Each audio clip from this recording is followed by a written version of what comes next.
너무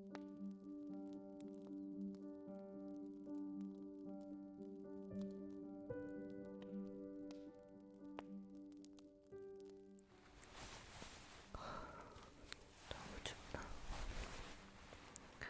에이미, 나 담요 좀 가져다 줘. 아, 나 방금 롤이랑 아이스 스케이트 타고 왔거든. 안 돼, 에이미. 넌 아직 스케이트 타기에는 너무 어려. 위험하다고. 나중에 조금 더 크면 언니가 한번 생각해볼게. 그나저나 너 내가 내준 수학 숙제는 한 거야? 그럴 줄 알았지. 얼른 장깨 부리지 말고 숙제부터 하셔. 2배로 내주기 전에. 아, 패스. 고마워. 언니 주려고 따뜻한 차 내온 거구나. 역시 우리 집엔 고요한 숙녀만한 숙녀가 없다니까. 누구랑은 전혀 다르게 말이지. 아, 맞다. 백원이. 이게 뭐게?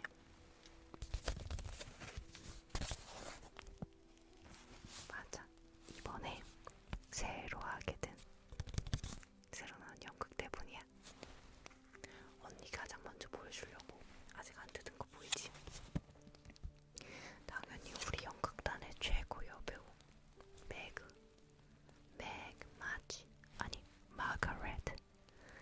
마가렛가 가장 먼저 읽어봐야 되지 않겠어?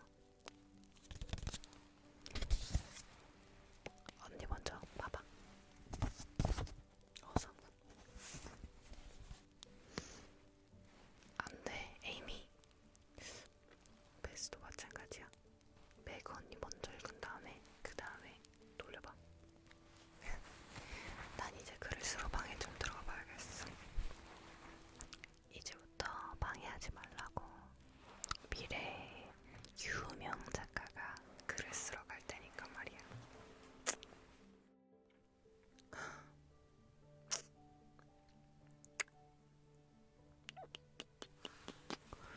어떤 글을 써야 할까?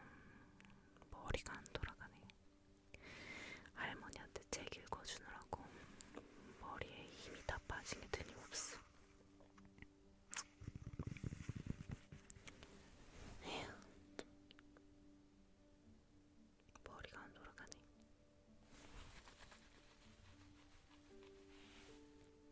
아, 패스구나. 아니야, 괜찮아. 앉아도 돼, 너. 에이미나 매그 언니는 옆에 있으면 방해되지만 패스 너는 괜찮아. 아이, 그냥 에이미는 시도 때도 없이 옆에서 쫑알쫑알 거릴 거고, 매그 언니는 은근히 잔소리꾼이라서 말이야. 패스 너야. 내가 글을 쓸 때는 그저 옆에 조용히 앉아서 반지를 하거나 뜨개질을 할 뿐이니까. 넌 오히려 나에게 수호천사 같은 존재라고, 패스. 걱정하지 마. 그나저나 넌 참 바느질도 잘한다, 패스. 바느질도 잘하고 뜨개질도 잘하고, 아 물론 피아노도 가장 잘 치고 집안일도 잘하고 말이야. 손으로 하는 건 다 잘하는 것 같아. 아, 나야 뭐. 난 알잖아. 난 그런 거 질색이야. 바느질이나 집안일을 하느니 차라리 아버지를 따라서 전장에 나가는 게 낫다고 생각해.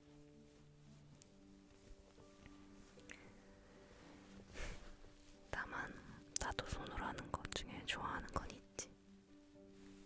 바로 글쓰기. 글을 쓴다는 건 너무 행복한 일이지.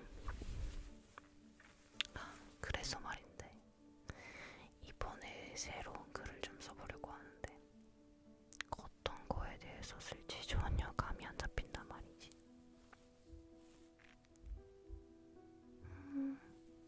그것도 나쁘지 않지.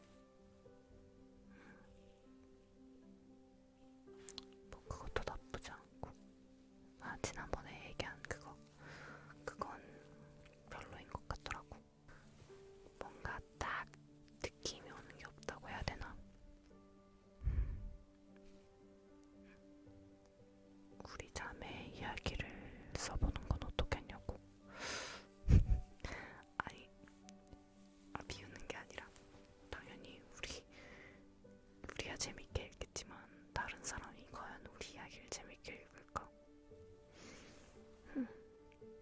사실 언젠가 한 번쯤은 써보고 싶긴 했어. 우리에겐 정말 재미있는 특별한 추억들이 많으니까. 좋았어. 그럼 오늘 한번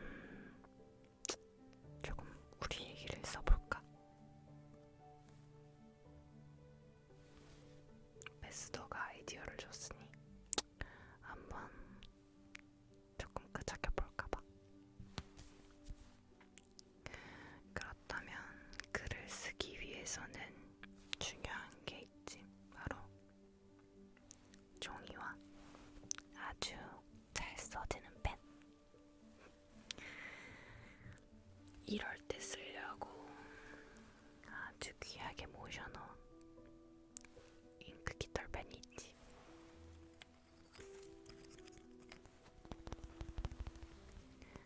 이건 아버지가 전쟁에 나가기 전에 내게 선물해주신 잉크 깃털펜이야. 베스 너만 알고 있어야 돼. 메건이나 에이미가 아는 순간엔 시대 말게 분명해. 나에게만 이걸 줬다고 말이야.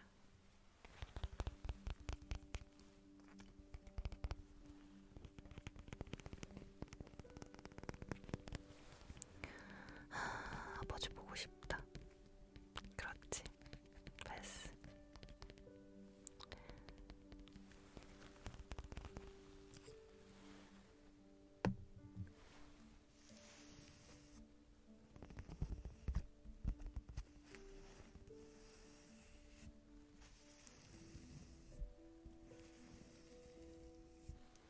펜은 이걸 사용하고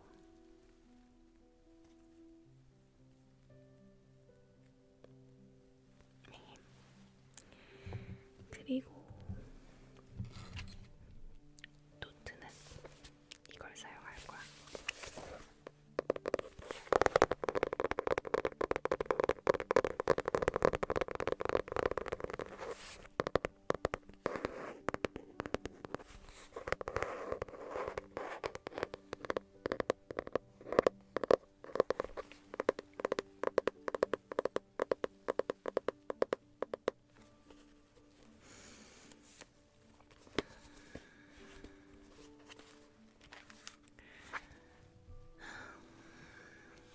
우리 얘기를 쓰려면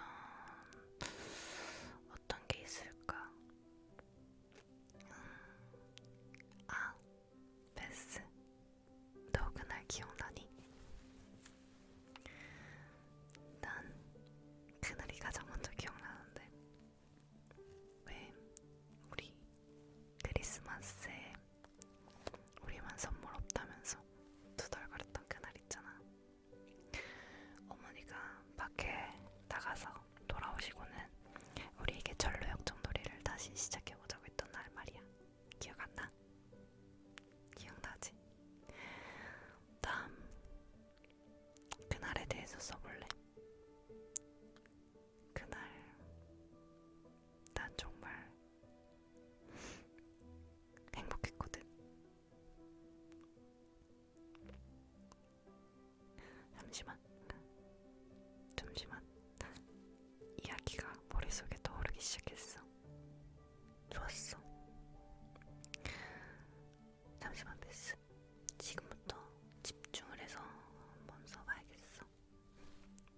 지금부터 말 걸지 마. 알겠지?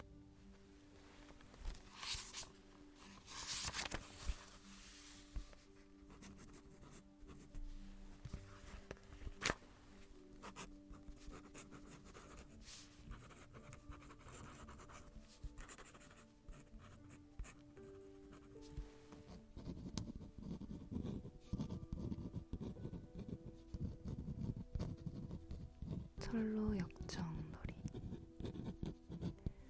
선물도 없는데 크리스마스는 무슨 크리스마스야. 조가 바닷가에 앉아서 궁시렁거렸다. 가난한 거 정말 싫다. 매그는 한숨을 쉬며 낡은 드레스를 내려다보았다. 이건 불공평해. 예쁜 물건이란 물건은 다 갖춘 애들 있는가 하면 아무것도 없는 애들이 또 있어. 어린 에이미가 씩씩거리면서 거들었다. 그래도 우린 엄마와 아빠, 형제들이 있잖아. 늘 차분한 베스가 구석에서 말했다. 난로 불빛에 빛나던 네 사람의 귀여운 얼굴이 말을 듣는 순간 환하게 밝아졌지만 조의 슬픈 한마디에 이내 다시 흐려졌다. 아버진 없잖아. 한동안 안 오실 건데. 아마 영영 안 오실지도 모른다는 말은 하지 않았다. 그래도 모두가 아무 말 없이 멀리 떨어져 있는 아버지를 생각하고 있었다. 그곳에서는 전투가 벌어지고 있었다. 잠시 동안 아무도 말을 하지 않자 매그가 목소리를 바꿨다. 엄마가 이번 크리스마스는 왜 선물 없이 지내자고 하냐면 누구에게나 어려운 겨울이 곧 닥칠 거거든. 우리만 즐겁게 돈을 쓰면 안 된다고 생각하시는 거야. 남자들은 군대에서 고생을 하고 있는데 우리가 큰일은 할 수 없지만 작은 희생은 할 수 있잖아. 사실 나도 섭섭하지만. 매그는 머리를 흔들었다. 사고 싶은 예쁜 물건들이 눈앞에서 어른거려서 였다. 하지만 우리가 돈을 써봐야 얼마나 쓴다고. 그거 아껴서 도움이 되겠어. 1달러씩 밖에 없잖아. 그거 줘봐야 군대에 도움도 되지 않아. 언니나 엄마에게는 바라지 않겠어. 그렇지만 내 걸로 운디네와 신트람 책을 사고 싶어. 언제부터 기다렸는데. 조는 책벌레였다. 난 내 돈으로 새 악보를 살 거야. 말하면서 베스는 한숨을 쉬었지만 아무도 듣지 못했다. 부지깽이와 주전자거리 말고는. 난 좋은 스케치 연필 한 갑 사야지. 꼭 필요한 거니까. 에이미가 뚝 부러지게 말했다. 우리 돈에 대해서는 엄마가 아무 말씀 안 하셨으니까 우리가 사고 싶은 거 다 포기하라고 하시진 않을 거야. 각자 자기가 사고 싶은 걸 사자. 우리도 조금 즐겨야지. 우리도 열심히 일했으니까 그 정도는. 조가 사내아이처럼 붓줄급을 쿵쿵 구르며 소리쳤다. 그래, 많이 했지. 그 말썽꾸러기 놈들 진종을 가르치다 보면 얼마나 집에서 쉬고 싶은지. 매그가 다시 불만 섞인 말투로 말했다. 그 정도는 약과야. 내 반도 못 따라와. 하루 종일 뛰어다니게 만드는 그 신경질 많고 말 많은 할머니와 몇 시간씩 한 집 안에 갇혀 있으면 참 좋지. 맘에 드는 게 없는 분이어서 늘 가슴을 졸여. 창문으로 날아가 버리거나 할머니 길을 막아버리기 전엔 말이야. 불평하긴 좀 그렇지만 설거지하고 집안 물건 정리하는 게 세상에서 제일 힘든 것 같다. 짜증이 나. 손은 거칠어지고 피아노 연습도 제대로 못했어. 베스는 거칠어진 손을 쳐다보며 한숨을 쉬었다. 이번에는 모두들 그 한숨 소리를 들었다. 언니들은 나만큼 괴롭진 않을 거야. 에이미가 소리쳤다. 왜냐면 건방진 여자애들만 있는 학교를 안 가도 되니까. 수업 시간에 잘못하면 모르는 게 있다고 괴롭히지. 옷 때문에 놀리지. 아빠가 부자가 아니라고 일명을 붙이지. 코가 좋지 못하다고 면박을 주지. 얘 별명이라면 몰라도 일명이라고는 하지 않아. 아빠는 피클병이었잖아. 조가 웃으면서 고쳐주었다. 나도 무슨 말인지 알아. 말꼬리 잡고 너무 냉소하지 마라. 멋있는 표현을 할 때 쓰는 말이야. 어휘 실력을 늘리시는 게 어때? 에이미는 점잖게 되받았다. 얘들아, 서로 쪼아대지 말아라. 조, 우리 어릴 때 아빠가 잃어버렸던 돈만 있었더라면 하고 바라고 있지 않니? 얘, 우리 지금 얼마나 행복하게 잘 지내고 있니? 걱정거리가 좀 있어서 그렇지. 매그는 좋았던 시절을 떠올렸다. 저번엔 킹씨네 아이들보다 우리가 훨씬 행복한 것 같다더니 돈 때문에 그 아이들은 늘 싸우고 불평만 한다고. 그랬지 베스. 그래, 그런 것 같아. 우리는 일을 해야 하지만 그래도 자기 나름대로 즐거움도 있잖아. 조가 말했듯이 귀여운 꼬마 인형 사청사들이잖아. 조 언니는 말투가 거칠어. 에이미가 바닷갈개에 길게 누워있는 조를 꾸짖듯이 내려다봤다. 조는 벌떡 일어나더니 호주머니에 손을 찌르고 휘파람을 불기 시작했다. 얘 그만둬. 꼭 남자애들 같잖아. 남자애처럼 보이고 싶어서 그러는 거야. 질색이야. 교양없는 거. 여자답지 않은 애들. 난 내숭은 싫어. 호들갑 떠는 애들 말이야. 조그만 둥지 속의 참새들은 사이가 좋지. 평화의 중재자 베스가 익살스러운 표정으로 이 노래를 하자 날카로운 목소리가 웃음으로 변해 서로 쪼아대기는 그 순간 끝나고 말았다. 정말 얘들이 너희 둘 다 나빠. 매그는 큰 언니답게 사이르기 시작했다. 넌 이제 사내 애들 같은 행동 졸업할 나이가 됐잖아. 좀 의젓하게 굴어봐, 조세핀. 어릴 땐 그래도 상관없었어. 하지만 지금은 이만큼 컸잖아. 어른 됐다고 머리도 묶었고. 넌 이제 숙녀라는 거 명심해. 안 할 거야. 머리 묶고 올렸다고 어른 된다면 20살까지 가닥머리 하고 있겠어. 조는 머리 묶는 망을 풀고 밤생 머리카락을 흔들어 내려뜨려 버렸다. 어른이 되고 조세핀 마취향이 되게 긴 드레스를 끌고 꽃처럼 얌전 떨어야 할 걸 생각하면 정말 싫어. 난 남자애들 게임이나 남자애들 하는 일이나 남자애들 하는 짓이 좋아질 때면 어쨌든 여자란 게 너무 싫어. 내가 남자가 아니라는 게 얼마나 실망스러운지 그걸 참을 수가 없어. 무엇보다도 힘든 건 전쟁터에 나가서 아빠와 같이 싸우고 싶어 죽겠다는 거야. 집에만 틀어박혀 별 볼 일 없는 할머니처럼 뜨개질이나 해야 한다니. 조는 뜨개바들이 딱딱이처럼 흔들리고 실뭉치가 방 건너편으로 굴러갈 때까지 푸른색 군대 양말을 흔들었다. 안 됐군요, 조 언니. 심각한 상태군. 도와드릴 방법이 없으니 이름만이라도 남자처럼 불러줄게. 우리들에게 오빠 노릇하는 정도에서 참아보도록 해. 베스는 그녀의 무릎에 놓인 거친 머리를 쓰다듬어 주었다. 세상의 모든 설거지와 청소를 도맡다시피 했어도 거칠어지지 않은 손길이었다. 너는 말이야 이미. 매그의 설교가 계속되었다. 까다롭고 콧대가 높아. 아직은 그러는 것도 귀여워 보이지만 조심하지 않으면 거들먹거리는 작은 얼간이 거위가 되고 말아요. 나이가 들면 말이야. 내가 좋아하는 건 넌 매너 좋고 마르는 품새가 세련됐다는 거야. 너무 우아한 척만 안 하면. 그런데 네가 쓰는 우스꽝스러운 말들은 좋지 않아. 조가 쓰는 거친 말이나 그게 그거야. 조가 말갈량이고 에이미가 거위라면 난 뭐야, 매그 언니? 베스는 잔소리를 같이 들을 셈이었다. 넌 착한 아이야. 그뿐이야. 매그의 대답은 부드러웠다. 아무도 의의가 없었다. 생쥐는 온 집안의 귀염둥이였다.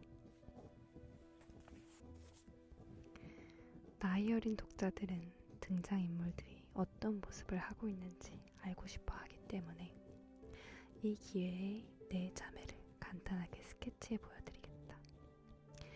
내 자매는 희미한 석양빛 속에서 열심히 뜨개질을 하며 앉아있는데 밖에서는 12월의 눈이 소리 없이 내리고 방 안에는 난로불이 탁탁 불똥 튀기는 소리를 내며 활활 타고 있다. 이 방은 낡았지만 편안했다. 비록 카페트는 빛깔이 바래고 가구는 평범했지만 벽에는 그림 한두 점이 걸려있고 벽 곳곳에 움푹 들어간 벽감들에는 책이 있었고 창가에는 국화와 장미가 피어있었다. 가정의 평화라는 즐거운 분위기가 방 안에 넘치고 있었다. 넷중 장녀인 마가레트는 16살이었다. 희고 통통한 피부에 커다란 눈, 풍성하고 부드러운 갈색머리, 귀여운 입, 자기도 꽤 자랑하는 하얀 손을 가진 매우 아름다운 처녀였다. 15살인 조는 매우 크고 말랐으며 살결이 다갈색인 망아지 같은 소녀였다. 그 기다란 팔다리가 무슨 짓을 저지를지 자신도 모르는 것 같았기 때문이었다. 늘 저 하고 싶은 대로였다. 꽉 담은 입에 약간 익살스러운 코를 하고 조그만 것도 놓치지 않으려는 듯 보이는 날카로운 잿빛 눈동자는 불타올랐다가 즐거워졌다가 생각에 잠기는 듯 순간순간 바뀐다. 길고 숱이 많은 머리는 아름다운 부분이지만 보통은 뭉쳐서 머리 망사로 감싸 놓았는데 그건 그녀의 스타일이 아니었다. 어깨가 듬직하고 손발은 커다랗고 옷 입는 품은 어디로 날아갈 것 같았고 너무 빨리 성장해 어른이 되어버려 그걸 싫어하는 소녀들에게 나타나는 불편한 기색이 보였다. 엘리자베스는 누구나 베스라고 불렀는데 장밋빛 살결, 부드러운 머리카락에 눈이 아름다운 13살 난 소녀이다. 수줍음을 잘 타고 머뭇거리는 목소리로 말도 곱게 해 누구나 듣고 싶어 했다. 아버지는 베스를 고요한 꼬마라고 불렀다. 그 이름은 그녀에게 꼭 맞았다.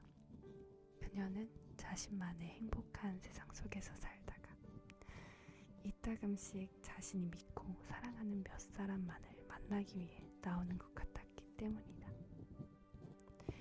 에이미는 막내이지만 가장 중요한 인물이다. 적어도 자기 말에 따르자면 전형적인 백설공주 타입으로 눈은 파랗고 금발이 어깨 위에서 곱슬곱슬 붉혀졌다. 창백하고 말랐으며 매너에 신경 쓰는 어린 숙녀 같은 태도를 늘 하고 있다. 내 자매의 이런 성격을 찾아보기 위해 이제 여행을 떠날 것이다. 시계가 6시를 알렸다. 그러자 베스가 달려가 슬리퍼를 난로가에 놓고 따뜻하게 불을 주었다. 어쨌든 그 오래된 신발의 효과는 애들에게는 대단했다. 이제 엄마가 돌아오실 시간이기 때문이다. 모두 엄마를 맞을 생각에 얼굴이 밝아졌다. 매그는 설교를 멈추고 램프에 불을 켰고 에이미는 누가 말하지 않아도 안락의자에서 내려왔다.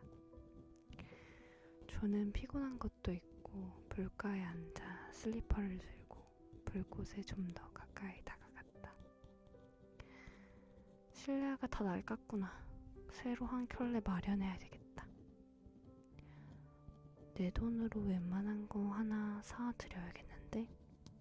베스가 말했다. 안 돼, 내가 할 거야. 에이미가 소리쳤다. 내가 제일 언니야. 매그가 시작하자 조가 단호하게 잘랐다. 지금은 아빠가 안 계시니까 내가 이 집에서 남자야. 그러니까 슬리퍼는 내가 사드릴 거야. 아빠도 떠날 때 나보고 특별히 엄마를 잘 부탁한다고 했으니까. 그럼 이렇게 하자.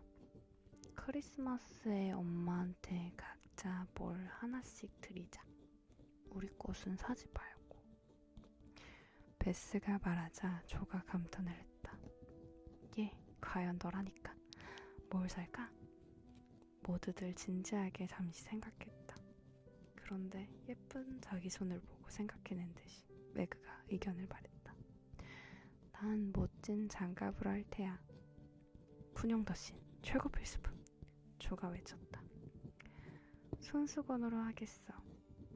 가장자리를 예쁘게 수놓은 거. 베스가 말했다. 난 향수 한 병 살래. 엄마가 좋아하잖아. 비싸지도 않고. 그러니까 내 거 살 돈도 좀 남겨둘 거야. 에이미도 끼어들었다. 어떻게 전해드리지? 전부 테이블 위에 늘어놓고 엄마에게 들어오시라고 한다. 하나씩 열어보게 하는 거야. 생일 때 어떻게 했는지 기억 안 나? 생일 모자를 쓰고 커다란 의자에 앉아서 식구들이 되게 키스하면서 선물을 주기 위해 모두들 내 주위를 빙글빙글 도는 차례가 돌아오면 마구 가슴이 뛰곤 했었어. 선물하고 키스가 좋았어. 하지만 식구들이 지켜보는데 내가 선물 포장 푸는 건 더 대단했어. 베스는 그러면서 티타임을 위해 토스트를 구웠는데 얼굴도 같이 구워져 있었다. 엄마한텐 우리 것인 것처럼 보이게 한다. 깜짝 놀라게 해드리자. 내일 오후에 사러 가야 해. 맥 언니, 크리스마스 밤에 할 연극 때문에 할 일이 많아. 조는 뒷짐을 지고 코를 쳐들고는 방 안을 오락가락했다. 연극도 이번이 마지막이야. 이젠 그럴 나이가 아니니까. 매그는 잘 차려입고 하는 놀이에는 마치 어린애 같았다. 그만두지도 않을 거잖아. 다 알아. 머리는 늘어뜨리고 새하얀 드레스 자락을 끌고 금박지로 만든 보석으로 장식하고 있으면 마음이 달라지잖아. 언니는 우리 집 최고 스타니까 언니가 무대를 떠나면 모든 게 끝이지 뭐. 조가 말했다. 오늘 밤에 리허설 해둬야 해. 에이미, 이리 와. 기절한 장면 해봐. 너 그 장면에서 넌 너무 부지깽이처럼 뻣뻣해서 그래. 어쩔 수 없잖아. 난 사람이 졸도하는 걸 한 번도 본 적이 없으니까. 언니처럼 납작 넘어졌다가 전신이 멍투성이 되고 싶지 않아. 쉽게 쓰러질 수 있으면 넘어지겠는데 그렇게 할 수 없으면 이제 쓰러질 거야. 우아하게. 오고가 권총 들고 나에게 달려온다고 해도 상관없어. 에이미가 대꾸했다. 에이미는 연극적인 재능은 없지만 몸집이 작아서 작품 속의 주인공에게 당하면서 비명을 지르는 역에 적당했기 때문에 뽑힌 것이었다. 이렇게 해봐. 이렇게 손을 마주잡고 비틀거리면서 방을 가로질러 가는 거야. 미친 듯이 소리를 지르면서. 로데리고 살려줘. 살려줘.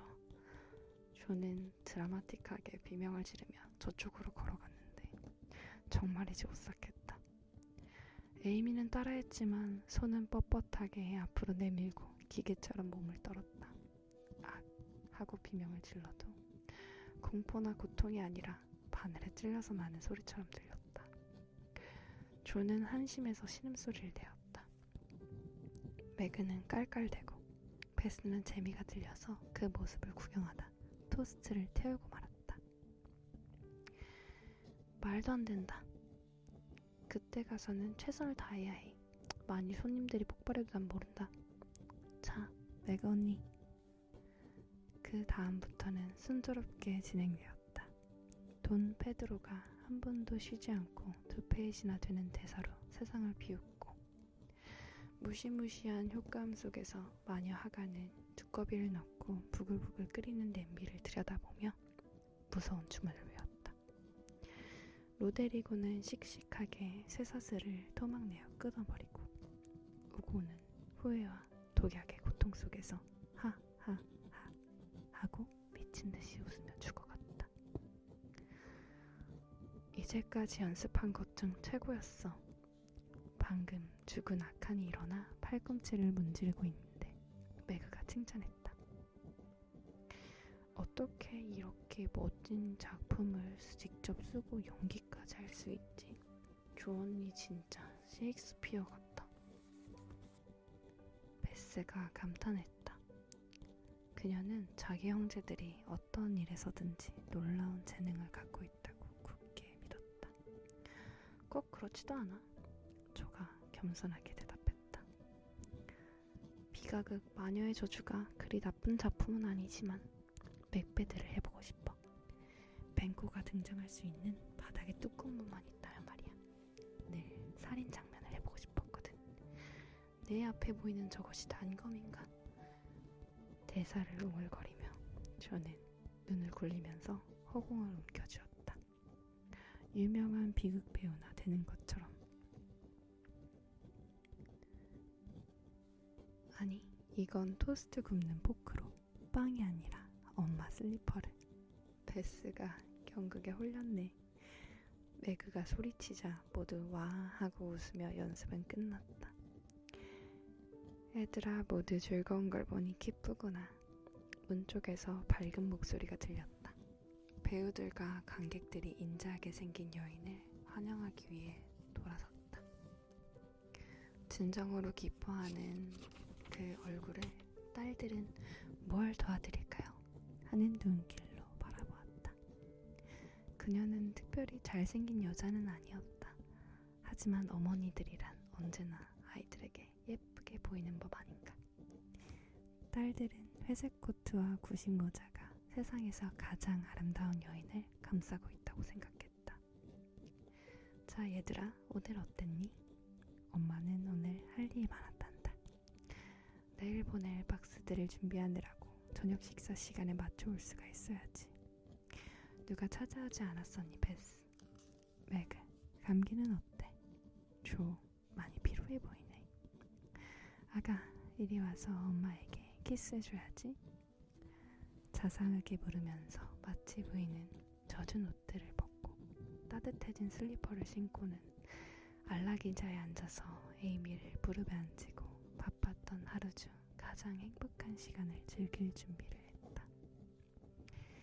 딸들도 엄마 편안하게 해드리려고 각자 자기 나름대로 이리저리 바쁘게 움직이고 있었다.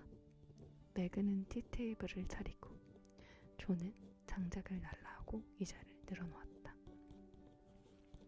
조가 건드리는 것마다 떨어지거나 뒤집어지거나 덜컹거렸다. 베스는 조용하고 잽싸게 거실과 주방 사이를 종종거리며 갔다.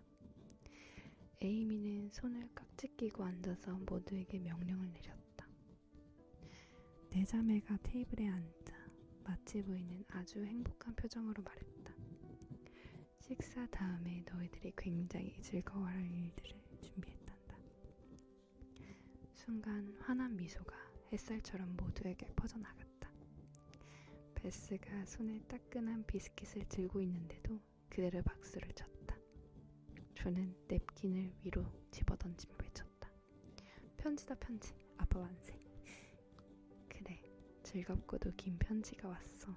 아버지는 잘 있대. 우리가 걱정했던 것보다는 추운 겨울을 잘 견뎌내실 거라는 거야. 아름다운 크리스마스 축하란 축하는 모두 보내셨어. 너희들에게 보내는 특별 메시지가 있어요. 마치 부인은 그렇게 말하며 보석이나 들어있는 것처럼 호주머니를 톡톡 두드렸다. 빨리빨리 먹어줘. 계속 손가락으로 먹어. 접시 옳고. 에이미. 조는 소리치면서 편지 때문에 서두르다가 홍차가 목에 걸리고 양탄자 위에다 버터 바른 빵을 떨어뜨리고 말았다. 베스는 먹다 말고 조용히 일어나 구석진 자기 자리로 가서 앉아 모두의 식사가 끝날 때까지 곧 맛보게 될 기쁨을 생각하고 있었다. 연세가 많아 징집이 안 되고 약해서 병사로 싸울 수도 없었는데 목사로 가신 건 아빠에게 대단한 일이었다고 생각해. 그러면서 매그는 가슴이 푸근해졌다. 아, 북지기로든 주보 담당인가 뭐더라? 아니면 간호부로든 갈 수 있었으면 좋았을 텐데. 아빠 곁에 있으면서 도울 수 있으니까. 조는 큰 소리로 투덜댔다. 텐트에서 자고 맛없는 것만 먹고 양철 컵으로 마시고 하는 게 아주 비위상할 텐데. 에이미가 한숨을 쉬며 말했다. 아빠는 언제 돌아오세요, 엄마? 그렇게 물으면서도 베스의 목소리는 떨리고 있었다. 여러 달은 걸리지 않는단다, 얘. 병이 나지 않으신다면 말이야. 할 수 있는 한은 거기서 최선을 다해 자신의 일을 하실 거야. 몸을 아끼지 않고 일하시는데 우리가 한시라도 빨리 돌아오시라고 하지는 말아야지. 자, 편지를 읽을 테니 와서 들어봐. 내 자매는 난로 앞에 모였다. 엄마는 큰 의자에 앉고 베스는 엄마의 발치에, 매그와 에이미는 양쪽 팔걸이에, 조는 만일 편지의 내용이 감동적이어서 눈물이 나더라도 아무에게도 눈물을 보이지 않기 위해 의자 등받이에 기댔다. 그런 힘든 시대에는 감동적이지 않은 편지란 없었다. 특히 아버지들이 집으로 보낸 편지는 더욱 그랬다.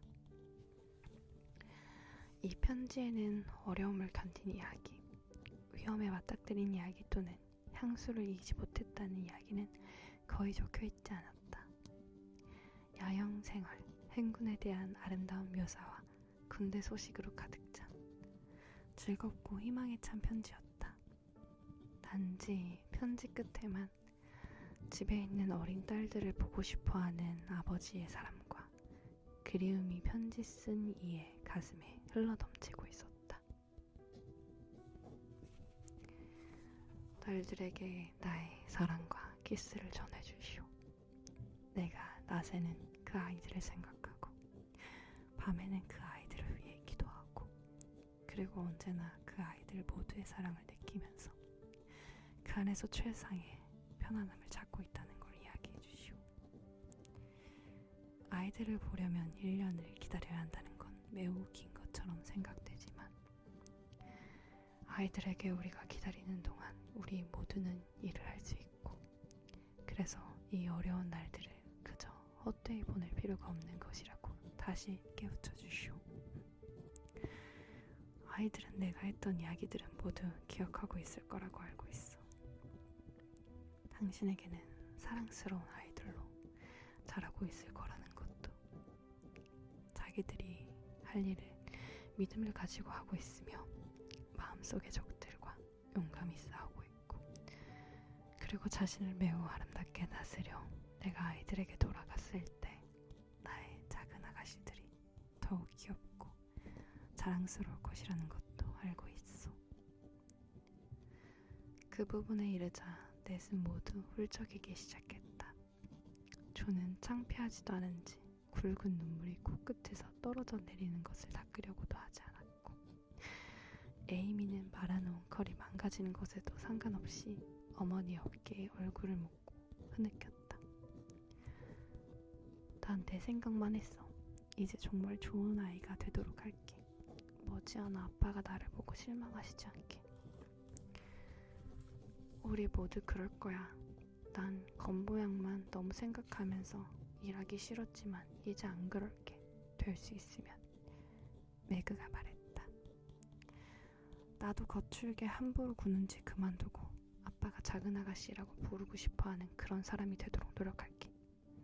하지만 다른 곳으로 가고 싶어 했던 생각 버리고 여기서 내가 해야 할 일을 할 거야. 집에서 성깔 죽이고 사는 것이 남부에서 적하고 봐주시는 것보다 더 어려운 일이라고 생각하면서 조가 말했다. 베스는 말없이 뜨개질하던 군대 양말로 눈물을 훔치고는 다시 바쁘게 바늘을 움직였다. 그리고 그 조그만 가슴으로 1년 뒤 아빠가 돌아오는 행복한 날에는 아빠가 바라시는 대로 착한 딸이 되어 있어야겠다는 굳은 결심을 했다. 마치 부인이 밝은 목소리로 침묵을 깨뜨렸다. 너희들이 모두 어렸을 때 자주 했던 천로역정 놀이를 기억하지? 내가 무거운 짐 대신에 1000조각 넣은 주머니를 집어주고 모자와 지팡이와 두루마리를 준비해주면 멸망의 도시인 지하실에서부터 집안을 훑으며 점점 올라가 맨 위 꼭대기에 다다르면 온갖 예쁜 물건은 다 모아놓은 천국의 도시가 나타났지. 이 놀이만큼 너희들이 좋아한 건 없었어. 굉장히 재밌었어요. 특히 사자 곁을 지나가거나 마왕 아폴리온하고 싸우거나 도깨비가 있는 골짜기를 빠져나가는 거. 조가 즐거워했다. 난 어깨에서 짐이 떨어져 계단을 굴러 내려가는 장면이 제일 재밌었어. 매그가 뒤를 이었다. 내가 제일 좋아했던 대목은 평평한 지붕 위로 나가서 꽃과 오두막과 갖가지 예쁜 물건으로 곱게 꾸며져 있는 그곳에서 햇볕을 받으며 다 같이 노래할 때였어. 베스는 그 즐거웠던 시절이 돌아오기라도 하는 듯이 미소 지었다. 난 별로 생각나지 않아. 지하실의 그 어두운 입구가 무서웠던 것, 지붕 위에서 케이크나 밀크를 먹게 되어 항상 좋았던 것 말고는. 예, 우린 나이 많이 먹어도 이런 노래 할 수 있어. 어떤 식으로든 우리는 늘 이런 연극을 하면서 살고 있는 거란다. 우리들의 무거운 짐은 바로 여기에 있고, 길은 눈앞에 펼쳐져 있고, 착하고 행복해지기를 원하는 마음은 온갖 어려움과 실수를 지나 진짜 천국이 도시인 평화 속으로 이끌어준 안내원이지. 자, 꼬마 순례자들, 다시 시작해보는 것이 어때?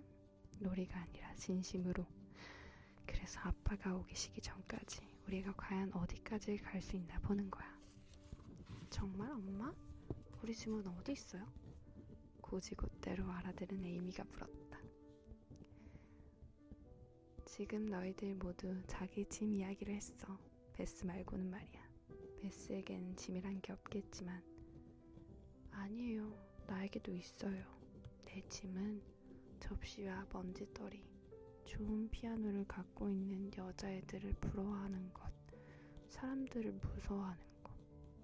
베스의 짐이란 별것 아닌 것뿐이라서 모두의 웃음을 터뜨릴 뻔했다. 그러나 아무도 웃지 않았다. 베스의 기분이 많이 상할 것 같기 때문이었다.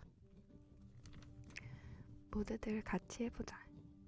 매그가 진지한 태도로 말했다.